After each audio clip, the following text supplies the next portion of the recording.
आज का हमारा टॉपिक है कॉलेरा। कॉलेरा एक्चुअली एक डिज़ीज़ है जिसको कॉमन नेम जिसका मतलब हम लोग हिंदी में बोल सकते हैं हैजा। शायद आप लोग जानते भी होंगे हैजा के बारे में। जो है वो हम कॉलेरा का जो है अभी स्टार्ट करते हैं। जैसे कॉलेरा का पॉजिटिव ऑर्गेनिज्म जो होता है वो होता है विब्रियो कॉलेरी।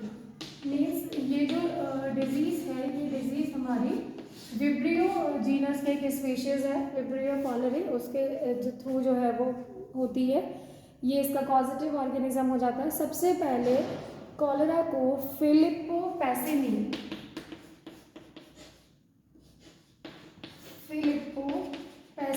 इन्होंने 1854 में इसको सबसे पहले इन्होंने जो था इसको जो है वो डिस्कवर किया था। उसके बाद में अप्रॉक्स 1883 में रॉबर्ट कोच ने इसको आइसोलेट किया था। इन्होंने डिस्कवर किया था और इन्होंने इसको आइसोलेट किया था। अगर हम विब्रियो कॉलेरी के बारे में देखें, ऑर्गेनिज्म जो है उसके बारे में हम देखें तो विब्रियो कॉलेरी जो होती है वो शॉर्ट होती है, ग्राम नेगेटिव रॉड्स होती हैं। समटाइम्स ये थोड़ा सा कर्व होता है और तो जैसे कॉमा शेप होता है, हम लोग कॉमा यूज़ करते हैं कोई भी पैरा लिखने में, तो उसकी तरह भी इसकी स्ट्रक्चर होती है। कर्व होता है, एक्टिवली मोटाइल होते हैं। मोटाइल से मतलब समझ में आ रहा है कि मूवमेंट का काम होता है। सिंगल पोलर फ्लैजेलम जो होता है वो इसमें प्रेजेंट होता है। सिंगल पोलर फ्लैजेलम के थ्रू ये जो है वो मोटाइल होते हैं। इसके अलावा जो विब्रियो कॉलेरी होते हैं ये जो है वो प्रोडक्शन कर सकते हैं कुछ एंजाइम ऑक्सीडेज का। Production enzyme oxidase and Indo, इसका प्रोडक्शन ये रखते हैं। इसके अलावा ये एक ऐसे मीडिया में ग्रो कर सकते हैं, विब्रियो कॉलेरी स्पेशली एक ऐसे मीडिया में ग्रो कर सकती है जिसमें सॉल्ट को ऐड करने की नीड ना हो। हालांकि कुछ ऐसे हैलोफिलिक स्पीशीज भी हैं विब्रियो की जो कि इस तरह के मीडिया में जो है वो नहीं ऐड जो है अपना ग्रो कर सकती है।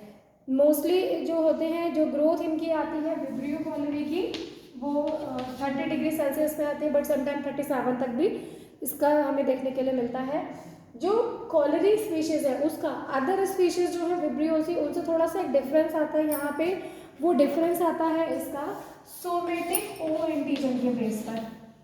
सोमेटिक ओ एंटीजन की स्ट्रक्चर जो है विब्रियो कॉलेरी की आइडेंटिफिकेशन में एक फंडामेंटली हम उसको बोल सकते हैं कि बहुत ही इंपॉर्टेंट वाला पार्ट रहती है।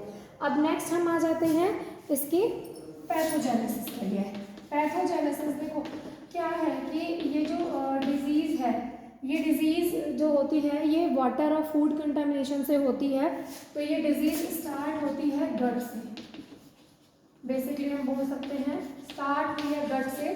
गट से स्टार्ट होने के बाद में ये किस तरह से आई है, हमने जो विब्रियो कॉलेरा के जो भी हमारा जो बैक्टीरिया होता है उसको हमने इंजेस्ट किया है बाय ड्रिंक और बाय फूड और बाय नेचुरल इन्फेक्शन। और इसके लिए हमें कोई बहुत ज़्यादा एक्सेस में कि हम 10-15 दिन तक गंदा कुछ खा रहे हैं तभी हमें कॉलेरा हो सकता है, ऐसा नहीं है। बहुत ही स्मॉल डोज इसके लिए भी जो है हम लोग को डिजीज़ कॉज करने के लिए ये हो सकती है पॉसिबल। देन ये स्टार्ट होता है गट से। गट से स्टार्ट होने के बाद में ये स्टोमक का एसिड बैरियर क्रॉस करता है।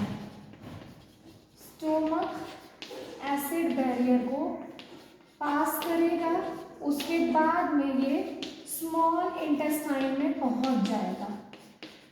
स्मॉल इंटेस्टाइन में यहाँ पे स्टोमक का बैरियर पास किया, देन यहाँ पे ऑर्गेनिज्म का जो मल्टीप्लिकेशन स्टार्ट हो जाएगा स्मॉल इंटेस्टाइन में। यहाँ पे ऑर्गेनिज्म का मल्टीप्लिकेशन स्टार्ट हो रहा है स्मॉल इंटेस्टाइन में। स्मॉल इंटेस्टाइन देखो इधर एसिड बैरियर है और इधर स्मॉल इंटेस्टाइन में जो होता है वो एल्कली एनवायरनमेंट होता है। यहाँ पहुँचेगा, यहाँ पे ये ग्रो करेगा। यहाँ के बाद में ये माइग्रेट कर जाएगा एपिथेलियल सेल्स की तरफ, migrate to epithelial cells. Epithelial cells के बाद में अब ये यहाँ एपिथेलियल सेल में जाके क्या करेगा, एपिथेलियल सेल में जाके ये यहाँ पे प्रोडक्शन स्टार्ट करेगा म्यूसिनेज का। एपिथेलियल सेल में पहुंच के प्रोड्यूस म्यूसिनेस, म्यूसिनेस का प्रोडक्शन करेगा। म्यूसिनेस के अलावा और भी बहुत सारे प्रोटियोलिटिक एंजाइम्स हैं जिनका यहाँ पे ये प्रोडक्शन स्टार्ट करेगा। अब क्या होगा यहाँ पे, अब इसके बाद में जब से इसने एंजाइम्स को यहाँ पे सिक्रीशन स्टार्ट किया तो ये जो एंटेरोसाइट सरफेस होगी उसको एडहियर कर लेगा, उसके साथ में चिपक जाएगा। Adhere enterocyte surface. अब यहाँ पर ये टॉक्सिन का प्रोडक्शन करेगा और जो टॉक्सिन कॉलेरा जो है विब्रियो कॉलेरा प्रोड्यूस करता है उस टॉक्सिन का नाम होता है कॉलेरा टॉक्सिन। बस टॉक्सिन प्रोड्यूस हो गया, दैट्स मीन्स डिजीज हो गई है। ठीक है, अब ये जो कॉलेरा टॉक्सिन है इसका काम क्या है? कॉलेरा टॉक्सिन का अभी एक सेकेंड हम कर सकते हैं। अभी कॉलेरा टॉक्सिन क्या करेगा? कॉलेरा टॉक्सिन का काम होता है ट्रांसफर करना, किसको? एडीपी राइबोस को, एडीपी राइबोस को। कहाँ से? फ्रॉम NAD यानी कि निकोटिनामाइड एडेनाइड डाइन्यूक्लियोटाइड, इसके थ्रू ये जो है एडीपी राइबोस को ट्रांसफर करेगा।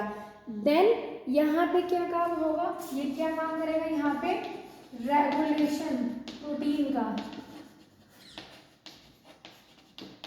रेगुलेशन करेगा ये प्रोटीन का, जो कि साइक्लिक AMP की जनरेशन के लिए रिस्पॉन्सिबल होता है। अब क्या होगा? साइक्लिक AMP का जनरेशन होता है जनरली, लेकिन जब ये ट्रांसफर हो जाएगा एडीपी राइबोस का NAD से, तो जो साइक्लिक AMP का जनरेशन है वो ओवर प्रोडक्शन हो जाएगा, इसका बहुत ज़्यादा क्वांटिटी में इसका जो है वो प्रोडक्शन जनरेशन स्टार्ट हो जाएगा। उसकी वजह से जो Na है, जो मतलब सोडियम है, कैल्शियम है, उसका क्या होगा? इनहिबिशन हो जाएगा। इन दोनों का इनहिबिशन स्टार्ट हो जाएगा। इनके इनहिबिशन से क्या होगा? वाटर अपटेक ब्लॉक हो जाएगा। वाटर अपटेक के ब्लॉक होने की वजह से वाटर लॉस हो जाएगा। ठीक है, ये काम होता है कॉलेरा टॉक्सिन का। वाटर लॉस हो जाएगा तो दैट्स मीन्स जो है वो फिर आगे पर्सन की जो है डेथ होने के चांसेस बढ़ जाएंगे। ठीक है, ये हमने इसका पैथोजेनेसिस देखी। अभी अगर हम इसके सिम्टम्स देखें, सिम्टम्स में अगर हम आए तो सिम्टम्स में देखो क्या है, कॉलेरा की क्या क्या सिम्टम्स हो सकते हैं। कॉलेरा में जो है वो कैरेक्टराइज है सडन ऑनसेट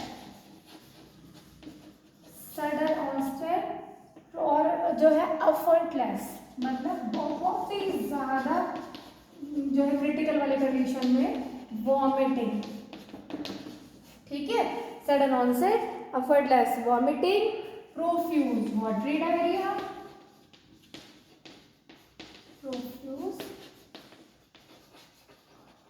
वाटरी डायरिया। ठीक है, वॉमिटिंग जो है एक बहुत ही कॉमन फीचर है। रैपिड डिहाइड्रेशन हो जाएगा। जब ये रैपिड डिहाइड्रेशन होता है तो साथ में हाइपोवॉलेमिक शॉक भी हो सकता है, जिससे जो है वो 12 से 24 घंटे के अंदर डेथ हो सकती है पेशेंट की। ठीक है, जो स्टूल होगा, स्टूल के जो मतलब देखने से आप उससे पहचान सकते हो स्टूल को, कलरलेस स्टूल होता है, प्लस उसमें जो है वो म्यूकस के फ्लैक्स भी हो सकते हैं, फिशी ऑर्डर होता है उसका, राइस वाटर स्टूल जिसमें जैसे प्रोटीन्स होते हैं वो वाली कंडीशन यहाँ पे मिलेगी। पेशेंट क्विकली जो है वो वीक होने लगेगा, loss of skin turgor, low BP की दिक्कत हो जाएगी, और जो पल्स होती है वो या तो एब्सेंट हो जाएगी मतलब प्रॉपरली, या फिर थ्रेडी पल्स मतलब रुक रुक के आना, यहाँ पे नर्व्स को आप ऐसे करके उसको पहचान सकते हैं। ठीक है, देन आता है, ये हमारे हो गए इसके सिम्टम्स। अभी नेक्स्ट इसमें आता है हमारा लैब डायग्नोसिस। देखो अब जब पता है कि वॉमिटिंग हो रही है तो वॉमिट कर ले लो सैंपल, नहीं तो स्टूल टेस्ट आप ले सकते हैं। स्टूल को आप इनोकुलेट करो एल्केलाइन पेप्टोन वाटर में, देन उसको इंक्यूबेट करो फॉर 3 to 6 आवर्स, उसमें बहुत अच्छी ग्रोथ वो देता है। देन जब ये ग्रोथ आ जाएगी उसमें पेप्टोन वाटर में, तब हम उसको थायोसल्फेट साइट्रेट बाइसॉल्ट सुक्रोज अगार पर हम इसको जो है वो स्ट्रीक करेंगे। TCBS अगार, इस पे हम इसको जो है वो स्ट्रीक करेंगे। यहाँ पे हम इसको लगाएंगे तो जो हमारी कॉलोनीज आएंगी वो आएंगी येलो फर्मेंटेड कॉलोनीज। और ये किसकी होती है? ये कॉलोनीज होती हैं हमारे विब्रियो कॉलेरा की। ये हो गया हमारा इसमें लैब डायग्नोसिस। अब हम आ जाते हैं इसके कंट्रोल पर, प्रिवेंशन एंड कंट्रोल। देखो कंट्रोल बहुत ही सिंपल सा है। बेसिकली क्या होता है, फ्लाइज के पैरों के थ्रू आती है ये डिजीज। पब्लिक हेल्थ मेजर के हिसाब से any disease spread by faecal contamination are of value in control of cholera. देखो proper disposal of faecal material, ठीक है, तो आपका हो जाएगा ये मतलब जो है वो कंट्रोल हो सकता है। नेक्स्ट आप हाइजीन मेंटेन करके रखें। अगर हम इसके ट्रीटमेंट को लेके चलें, ये कंट्रोल हो गया। नेक्स्ट हमारा आता है इसका ट्रीटमेंट। ट्रीटमेंट में क्या है, आपको ORS ओरल रिहाइड्रेशन, आपको जो है जैसे लगे कि वॉमिटिंग जो है वो डायरिया स्टार्ट हुआ है तो ORS देना स्टार्ट कर दें। पानी जो है वो पानी की जो वो क्वांटिटी है वो बढ़ा दें। इसके अलावा काफ़ी सारी मेडिसिन होती हैं लाइक टेट्रासाइक्लिन, क्लोराम्फेनिकोल, इसके अलावा बहुत सारे एंटीबायोटिक्स होते हैं जो हम यहाँ पर सजेस्ट कर सकते हैं। ठीक है, ये कॉलेरा था। Thank you.